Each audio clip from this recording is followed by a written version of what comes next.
बिस्मिल्लाहिर्रहमानिर्रहीम। अस्सलाम वालेकुम। मैं हूं नजीब अली और आप देख रहे हैं पब्लिक एकेडमी। वीडियो शुरू करने से पहले मैं आप सबको रिक्वेस्ट करता हूं कि अगर आपने अभी तक मेरे चैनल पब्लिक एकेडमी को सब्सक्राइब नहीं किया है तो प्लीज़ मेरे चैनल पब्लिक एकेडमी को सब्सक्राइब करें और साथ में बेल आइकन पर क्लिक करें ताकि हर नई आने वाली वीडियो आपको इस बेल आइकन के जरिए मिलती रहे। चलिए हम अपना वीडियो शुरू करते हैं। आज हम डिस्कस करेंगे इंट्रोगेटिव सेंटेंस के बारे में। आइए हम शुरू करते हैं अपना लेसन। इंट्रोगेटिव मीन्स सवालिया, यानी सवालिया फ़िक्रे। हम प्रेजेंट इंडिफाइंड टेंस के सवालिया फ़िक्रे बनाने के लिए फ़िक्रे के शुरू में यानी फ़ाइल से पहले डू या डज इस्तेमाल होता है। फ़ाइल को इंग्लिश में कहते हैं सब्जेक्ट। मैं दोबारा रिपीट करता चलूँ। हम प्रेजेंट इंडिफाइंड टेंस के सवालिया फ़िक्रे बनाने के लिए फ़िक्रों के शुरू में यानी फ़ाइल से पहले डू या डज इस्तेमाल किया जाता है। यानी पहले डू या डज, उसके बाद सब्जेक्ट, सब्जेक्ट के बाद वर्ब की फर्स्ट फॉर्म और लास्ट में यानी आखिर में ऑब्जेक्ट जिसको मफूल कहते हैं। क्या तुम शोर करते हो? क्या तुम शोर करते हो? इसकी ट्रांसलेट किया है, आइए देखते हैं। Do you make a noise? Do you make a noise. Second पे है, क्या मुर्गियां अंडे देती हैं? क्या मुर्गियां अंडे देती हैं? इंग्लिश में ये कैसे बनेगा? Do hens lay eggs? Do hens lay eggs. Hens का मतलब है मुर्गियां। हैंस, क्योंकि मैंने एस लगाया हुआ तो इसलिए ये हो गया मुर्गियां। अगर ये हैन होता हैंस तो ये बनेगा मुर्गी। हैंस का मतलब मुर्गियां। क्या वो पौधों को पानी देता है?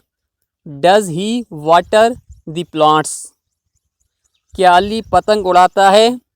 Does Ali fly a kite? Note, सवालिया फ़िक्रों में भी जमो फ़ाइल से पहले डू इस्तेमाल होता है। नाजरीन, ये चीज़ अपने पास आप नोट कर लें। सवालिया फ़िक्रों में भी जमो फ़ाइल से पहले डू इस्तेमाल होता है, लेकिन वाहिद फ़ाइल से पहले डज इस्तेमाल होता है। सवालिया फ़िक्रों में वर्ब के साथ एस या ई एस इस्तेमाल नहीं होता। सवालिया फ़िक्रों में वर्ब के साथ एस या ई एस का इस्तेमाल नहीं होता। अगर उर्दू के सवालिया फ़िक्रों में क्यों, कब, कहाँ, कैसे और कितने वगैरह जैसे अल्फाज मौजूद हो तो सबसे पहले उन अल्फाज का तर्जुमा किया जाएगा और फिर फ़िक्रे के सवालिया हालत में लिखा जाता है। मसलन आगे जाके मैं आपको स्लाइड में बताता हूँ।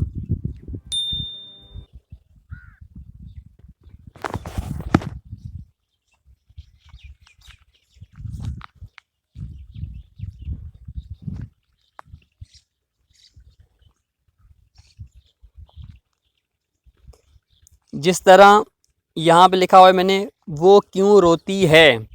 वो क्यों रोती है? तो इसकी इंग्लिश में ट्रांसलेट किया है।